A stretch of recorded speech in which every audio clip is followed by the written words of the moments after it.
and even food scraps. And today I'm going to show you, boys and girls, how you can make your very own worm farm, and so you can observe and to see how they tunnel through the soil. All you do is you need to take a big jar and layer sand and soil and keep layering until you reach the very top. And then fill the top with leaves and sprinkle a little bit of water. And then all you need to do is put some earthworms in the top and let them go to town. You can see here that you can see some of the tunnels that they have worked through the soil. They really go down deep in all the soil. Well, I'm going to keep digging in my garden to see if I can find any more earthworms. But first, I want to encourage you every day to sow the seeds of God's love.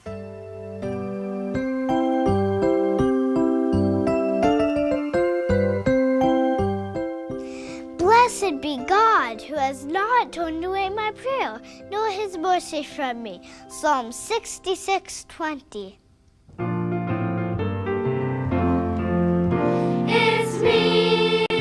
It's me, oh Lord, standing in the need of prayer. It's me, oh Lord, standing in the need of prayer. Not my father, not my mother, but it's me, oh Lord, standing in the need of prayer. Not my sister, not my brother, but it's me, oh Lord, standing in the need of prayer. It's me, oh Lord, standing in the need of prayer. It's me, oh Lord, standing in the need of prayer. Standing in the need of prayer.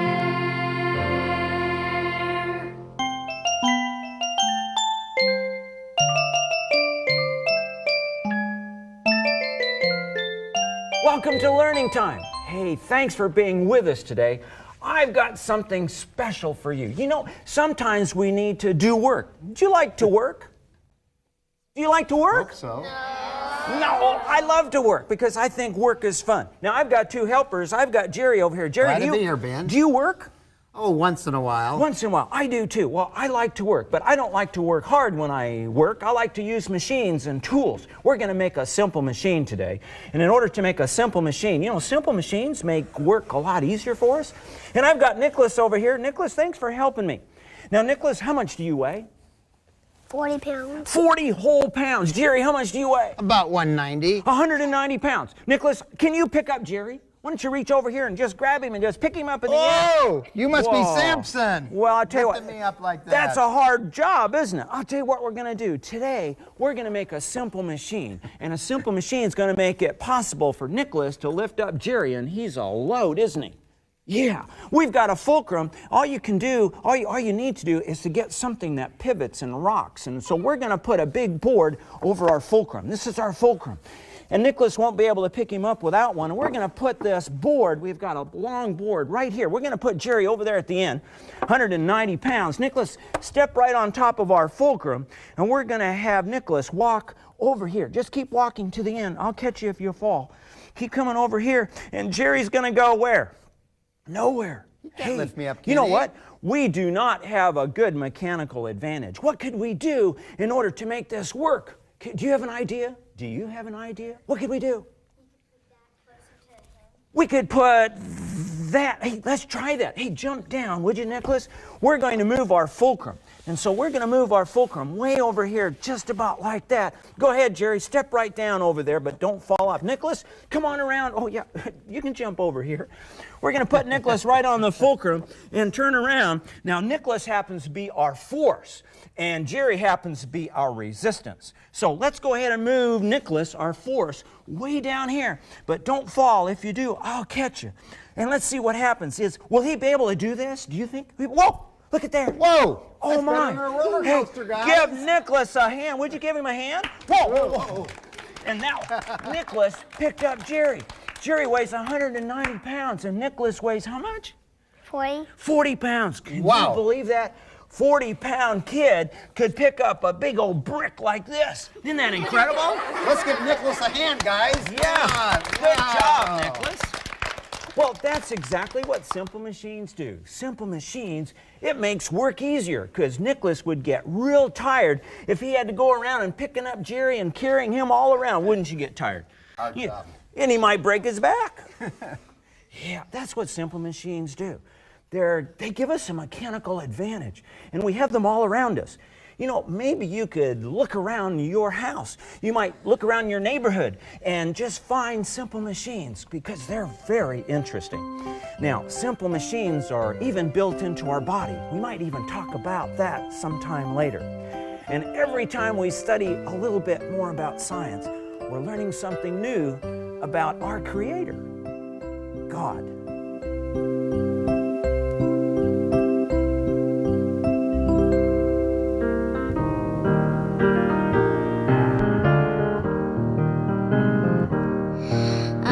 Amazing grace, how sweet the sound that saved a wretch like me.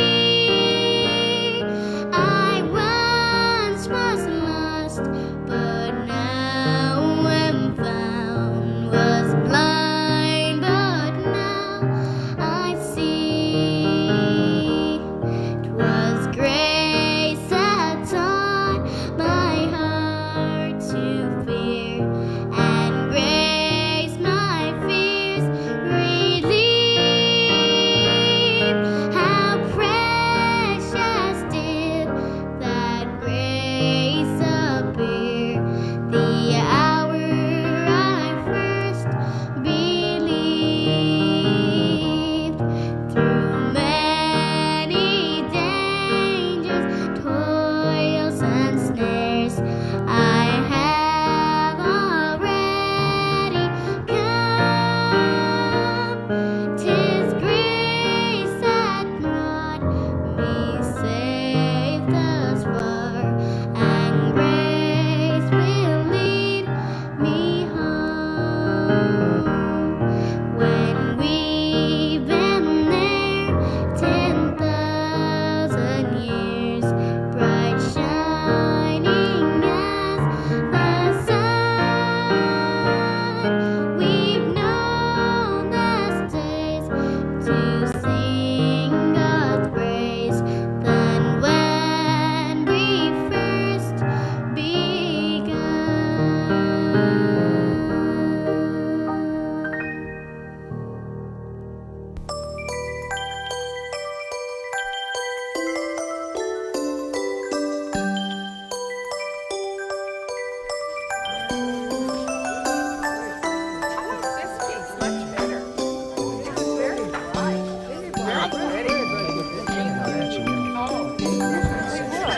I reform my ways.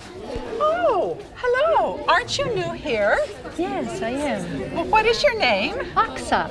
Aksa. Aksa, who is your father? Caleb.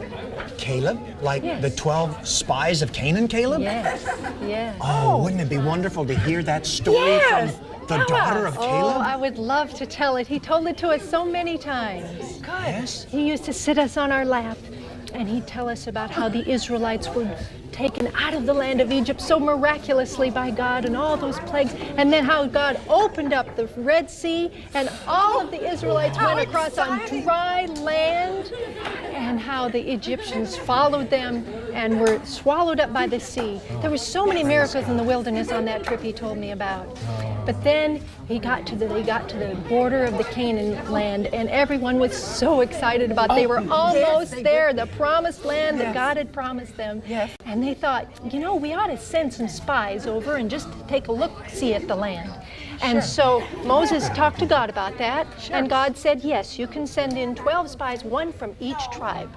Good. Oh, good, sense. good plan. And my father Caleb was from the tribe of Judah, and he was chosen to be the representative of the tribe of Judah as one What of an the spies. honor. What an honor. Yes. And they went into the land and they saw how the crops were and a big amount of fruit that grew. Oh, and they had grapes. Grape clusters was too big for one man to carry. They had to carry it on a pole. No. Yes. Was that really true? Yes. And all the fruit that they brought back. The grapes must have been from the Jordan Valley. And then they went and they checked out if the people lived in tents or if they lived in cities and walled cities to see kind of how strong the land was. Sure. And what the people were like. And they spent 40 days there. 40 days. 40 days. And then one day they were coming back and the people saw them coming over the hill and they said, the spies are back, the spies are back. You can imagine how they could hardly wait to see what their promised land was like.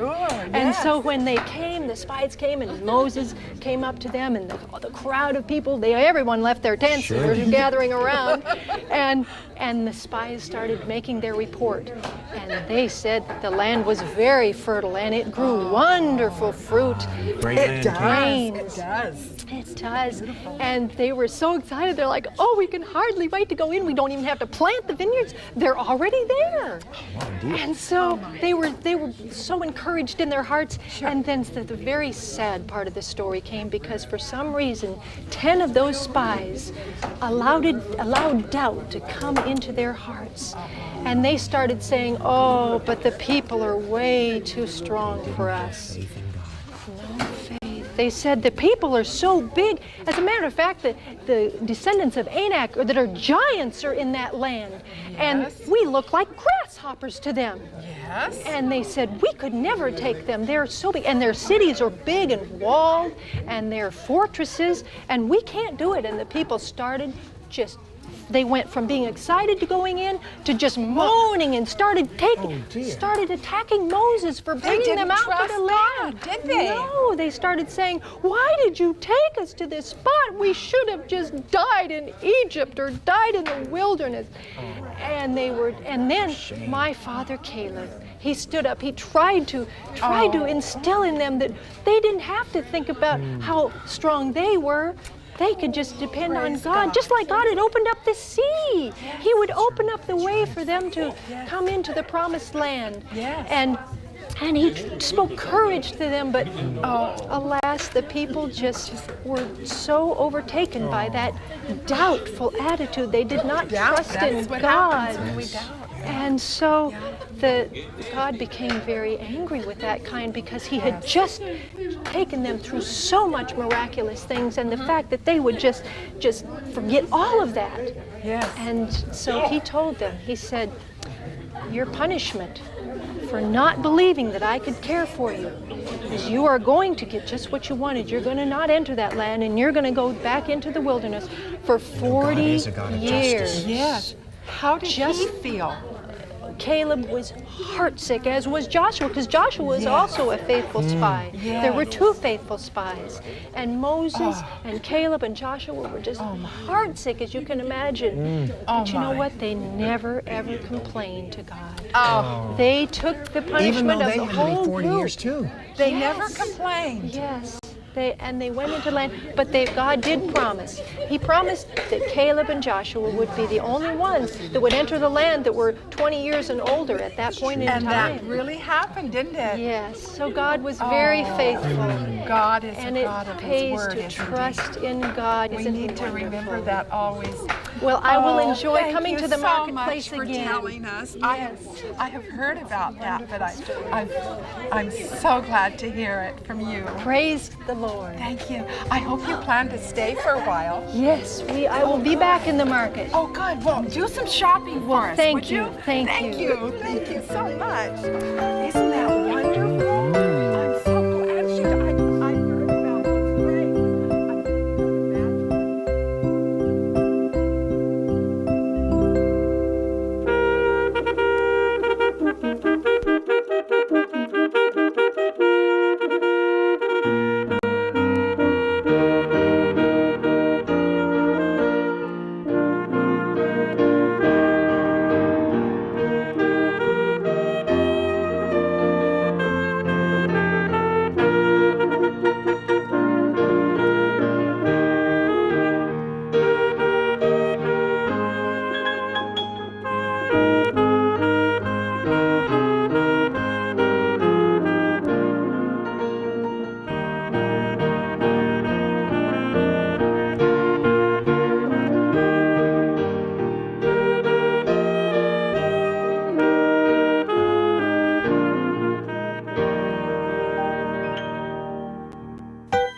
Brenda's Book of the Day.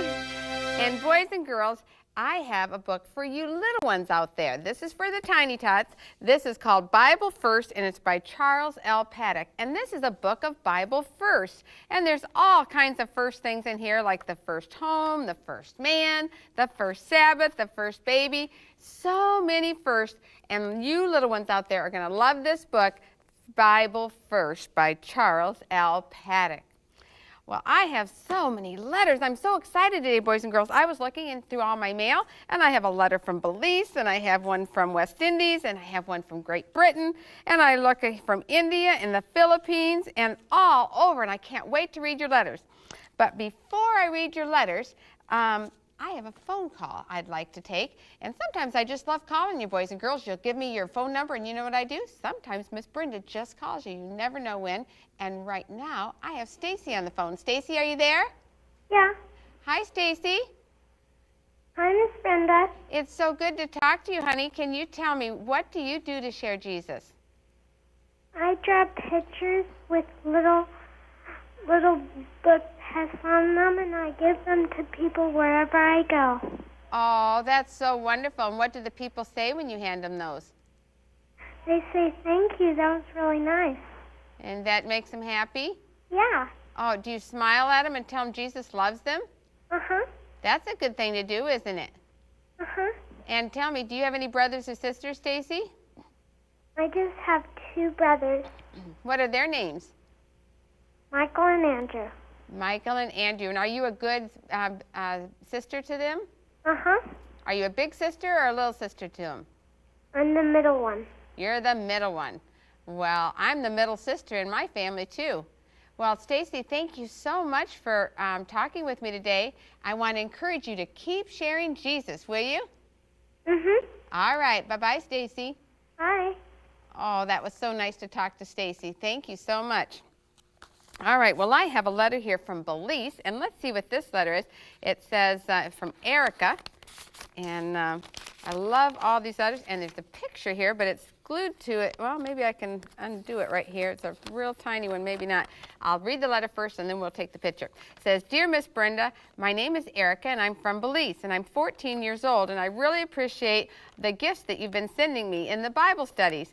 Thank you so much. I sure enjoy those Bible studies. They help me to be a better girl, and they also help me to share Jesus with my friends. Here's a picture of me. God bless you. Goodbye, Erica. And here is a picture of Erica. If you can see, she just cut out a little picture of her right there. Isn't that cute? And Erica, thank you so much. And I'm glad you're enjoying those Bible studies. Do you know, boys and girls, when you sign up for Kids Club, I send you the Bible studies in the mail. I send you 6 lessons at a time. And then, I don't always tell you this, but I send an extra little surprise. Every time I send you a new set of lessons, I put a little bitty gift in there from Miss Brenda. And I'm not telling you what it is, but every time you send those lessons in, you get another one. And when you finish all the lessons, guess what we send you? A beautiful Kids Time Bible. Is this not gorgeous? And it's a wonderful Bible. You're going to love that Bible, boys and girls. It's so pretty with the picture of Jesus with the children on it. So I want to encourage you to get those lessons in. And if you haven't signed up for Kids Club yet, all you have to do is send me your name and address, and make sure that an adult helps you with an address, because I can't send you anything if I can't read it. And send it to me, and I'll get the lessons to you right away. Okay, I have another letter here, and this letter, let's see, is from the West Indies in Antigua. And, I've got another nice picture here. Let's see who this is from. It said, Dear Miss Brenda, I always watch Kids Time, and I love Jesus so much. And I would like you to send me the Bible lessons, please. And it says, no matter what way I share Jesus, I really love sharing him. I hope you will send me the Bible lesson soon, because I'm really looking forward to it. And thank you. Oh, by the way, my name is Tanisha, and I live in Antigua. Well, Tanisha, thank you for that, and thank you for the nice letter.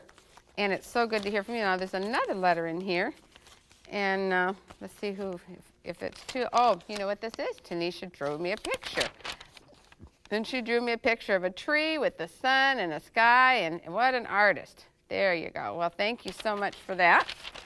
And we'll make sure we get those Bible lessons to you right away. You don't have to worry about that, all right? Let's see. We have another letter from Belize. Oh, I love this letter. And another picture, and this one looks like a picture with the whole family. Let's see, it says, Dear Miss Brenda, my name is Kathleen. I'm writing to you for Paul and Gabrielle. Paul is 5 years old and Gabrielle is 3 years old, and we all love Kids Time, and every day we look forward to the next day to see it again. It says they show Jesus that they love him by helping me around the house and by cleaning the yard and by not fighting. It said, please send us the kids club lessons and the activity book. Thanks, their mom, Kathleen. Well, thank you for that letter, and we'll get those lessons right out to you. I'm glad that your kids show Jesus by not fighting. That's very important. I have a letter here from St. Lucia, and let's see what this letter says. It says, Dear Miss Brenda, my name is Jamie, and I'm 8 years old, and I like puppies very much. I live in the beautiful island of St. Lucia. It says, I enjoy listening to your program every day, and I tell others about God's love for us. And my favorite hobby is football, cricket, and basketball. I have a bike and a dog, and my dog's name is Taz. My friend Tandy has a bike too. Sometimes we go riding together. It says, my grandmother is blind. I want you to please pray for her and also my mother. She has diabetes and she needs your prayer. Love, Jamie. Yes, Jamie, we'll pray for your grandma and your mom. And boys and girls, would you pray for Jamie's grandma and mom too? Well, quick email. It says, Dear Miss Brenda, I'm turning 11 and 12 soon. My name is Kirsten, and I love Kids Time, and I share Jesus. I'm making hearts out of paper, coloring them, and I write Jesus loves you on them and put them in people's mailboxes. And I love horses too. Do you?